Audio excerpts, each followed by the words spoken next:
The alarming truth about Excel security is that a staggering 70% of organizations have experienced data breaches due to unauthorized access to their files.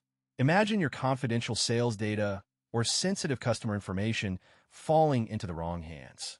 By the end of this video, you'll learn the essential steps to protect your Excel files from prying eyes, including passwords, sheet security, and cell-level access control.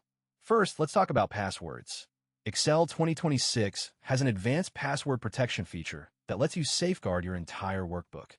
To enable it, go to the Review tab and click on Protect Workbook. From the drop-down menu, select Encrypt with Password. A password dialog box will appear where you can enter and confirm your desired password. In a typical company, a single employee may have access to multiple sensitive sheets within a single workbook. To restrict access to specific sheets, select the sheet you want to protect and go to the Review tab. Click on Protect